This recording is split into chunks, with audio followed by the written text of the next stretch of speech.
Alex Benet, welcome.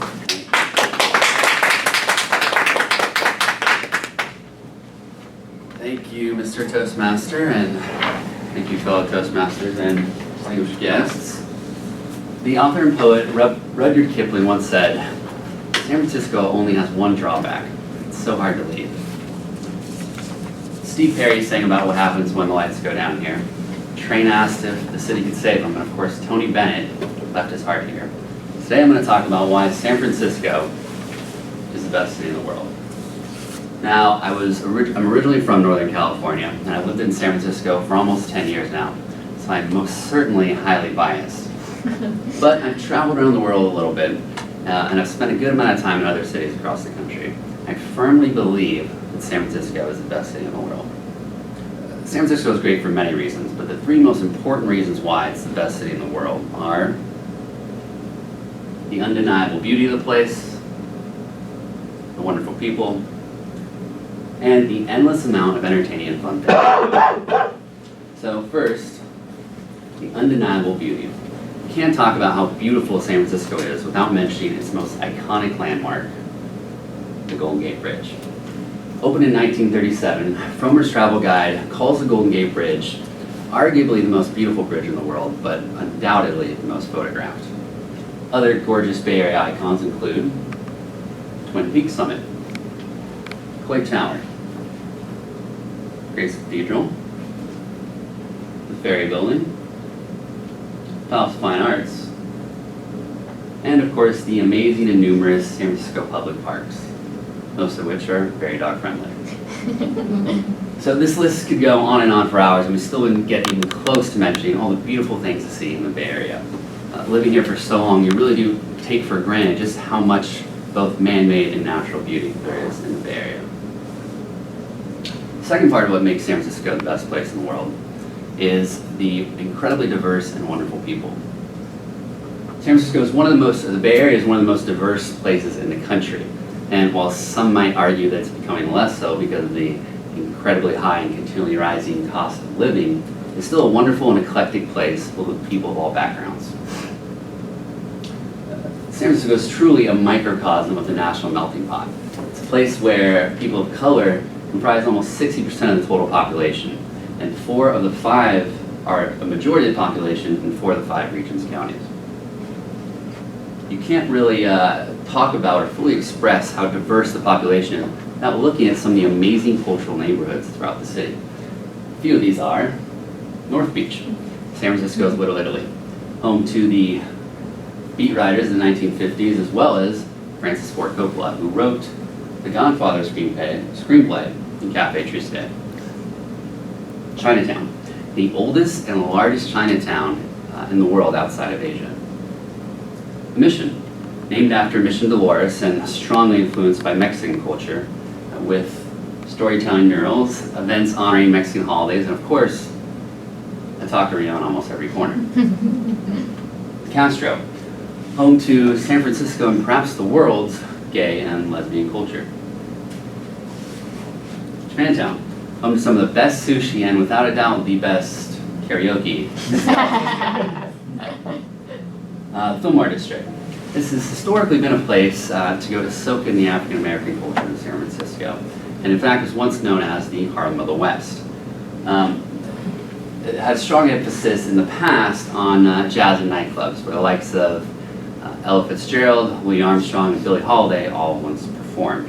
More recently, it's been known for some of its hip-hop talent, such as Bay Area legend Andre Nickatina. And lastly, Belden Place, San Francisco's tiny but very charming French Quarter. Most of the year, its culture is just shown out through its dining establishments, small bistros and cafes that are quiet and calm most of the year, except for on the Bastille Day celebrations of July 14th. These neighborhoods and districts are just some of the amazing places throughout the city that are really the perfect representation of just how special and diverse the people of San Francisco are. The last and perhaps most important part of what makes San Francisco the best city in the world is the endless amount of fun and entertaining things to do. Whether it's an outdoor activity, a sporting event, an historical experience, or dining in a world-class restaurant, San Francisco really does have everything, something for everyone. A few of the great options for entertainment include Alcatraz, cited the oldest operating lighthouse on the West Coast and the home to the abandoned federal prison, which housed some of the nation's most notorious criminals, including George Machine Gun Kelly, and of course, Al Scarface Capone. Wine country.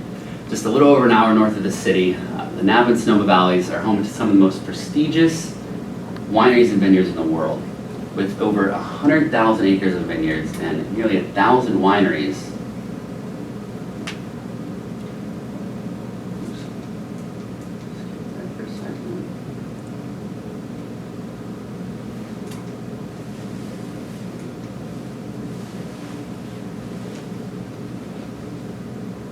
Freezing on me, sorry.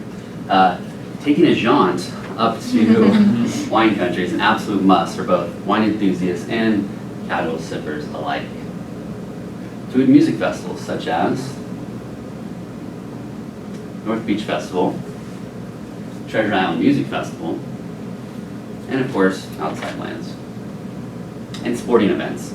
Bay is home to some of the greatest sports franchises in the world, including the Warriors, 49ers, Giants, Sharks, Raiders, and the A's. In the almost 10 years that I've lived in San Francisco, Bay Area sports teams have made dozens of playoff appearances and have won 6 world championships. And if you can't find enough amazing food at any of these events, we're certain to find some in one of the nearly 3,000 restaurants in San Francisco. In fact, San Francisco has more restaurants per capita than any other city in the US, and almost 40 per 10,000 residents. And the Bay Area has 55 Michelin-starred restaurants, second only to New York City in the US.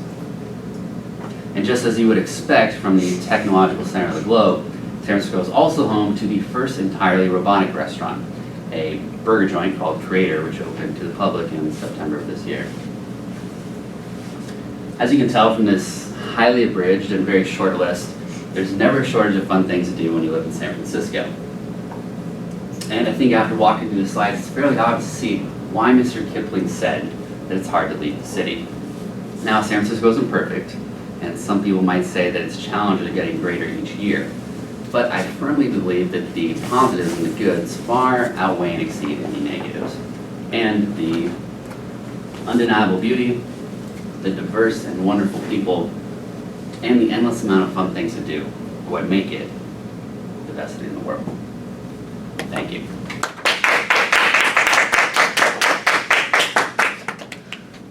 Thank you, Alex. Definitely had me convinced. To stay.